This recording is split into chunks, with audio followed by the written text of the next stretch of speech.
Alright mga ka-devs, muli ito po si Michael, ang inyong instructor dito sa Learn Technology Today.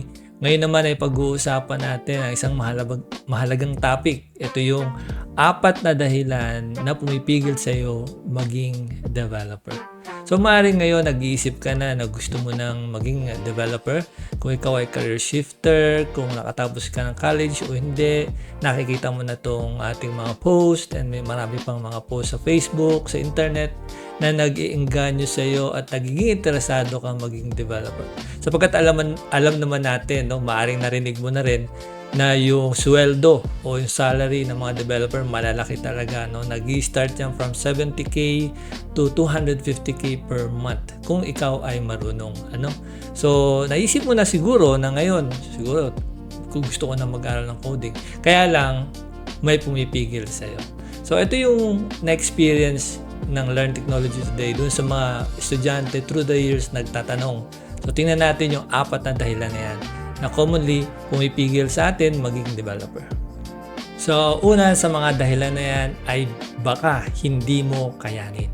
Commonly, no, sa mga nagtatanong sa atin at maging maaring ikaw, nafe-feel mo ito na baka hindi mo kayanin yung pag-aaral ng coding, pag-aaral ng programming at pagiging developer, baka hindi mo kayanin.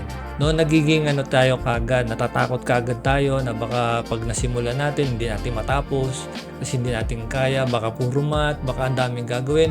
O sino ba naman ang hindi mai-intimidate pag may nakita tayong post sa Facebook o sa YouTube, marami siyang monitor, napakaraming nakasulat sa kanyang screen, meron siyang code editor, ang daming code, hindi natin naintindihan. Kahit mag-explain sila sa kanilang tutorial, hindi natin maintindihan. So, nagbibigay yan sa atin ng takot na baka pag ako ay nag-enroll, nag-join ng training, hindi ko kayanin kasi mahirap. Well, ang totoo niyan, maski na yung magagaling ng mga developer, mga programmer, kagaya ni Bill Gates, Elon Musk, no, yan, si Linus Torvalds, yung magagaling, nasabihin na natin lahat, no, na lahat ng programmer, developer sa buong mundo na nabuhay, lahat sila nagsimula sa zero. Hindi rin sila marunong sa simula. Ito. Ganon din ang case sa atin, no, sa iyo, lalo na sa iyo, na kung may mag-guide sa iyo, merong magtuturo sa iyo step by step at makikita mo yung mga importanteng dapat malaman, tiyak matututo ka rin. So, huwag kang matakot. Kaya natin. Pangalawa, ang daming kailangang aralin. Saan ako magsisimula?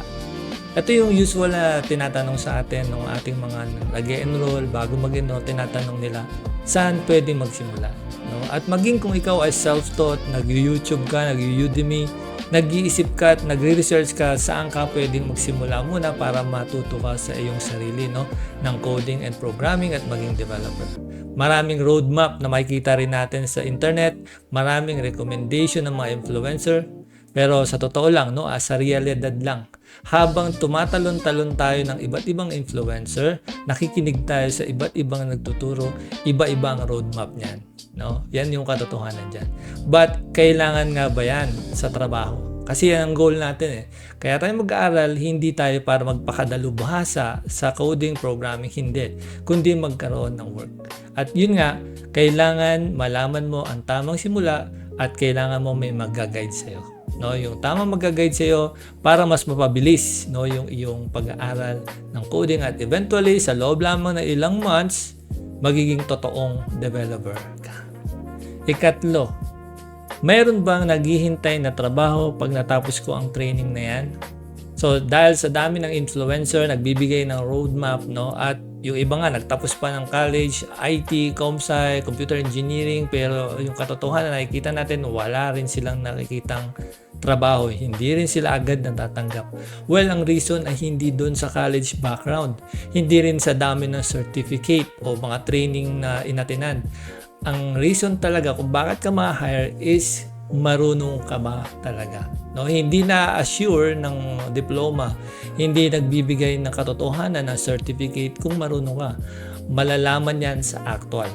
No, marami kasi ngayon AI na yung ginagamit, nakakapaggawa ng dashboard, nakakapag-deploy na ng mobile app, no, ang dami nang pwedeng gawin ngayon using Claude AI, mga different AI, Gemini, lahat na ng AI, no, nakakapag-produce na ngayon ng mga system, nakakagawa na. Pero ang tanong, yung bang tao na i-hire nila ay AI lang ang gagamitin o talagang marunong mag-code. Kaya kung marunong ka mag-code, natutunan mo talaga yung proseso, alam mo kung paano gawin, at yung skills ay angkop doon sa business na yon, lalo na doon sa development, sa software development, full stack web development. Kung marunong ka talaga dyan, tiyak may trabaho ka. At bilang panghuli, ang ikaapat natin, paano ngayon meron na akong pamilya, meron na akong work, no? Ngayon may edad na ako, sabihin ng iba, no, may edad na ako. Pwede pa ba akong mag-aral ng technology, ng coding, ng programming? Pwede pa ba yan sa akin? Well, para sa age, wala itong age limit, no? Kung ikaw ay bata pa, meron tayong estudyante dito sa Learn Technology today, 12 years old, I think 11 years old, 12 years old, nag-start siya dito. At ngayon, napakagaling na bata, nakakagawa na siya ng mga website, na kanyang mga apps, at sa school niya, pinapakita niya doon na kaya niyang gawin yung sample ng website ng kanilang school at iba pa, no? So, hindi limitado ito ng age as long as nakakabasa ka pa.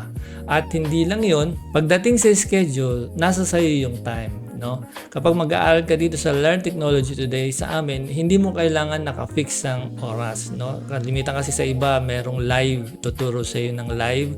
Sabay-sabay kayong tuturuan ng live. Ang katotohanan dyan, hindi ka matututo dyan. Bakit?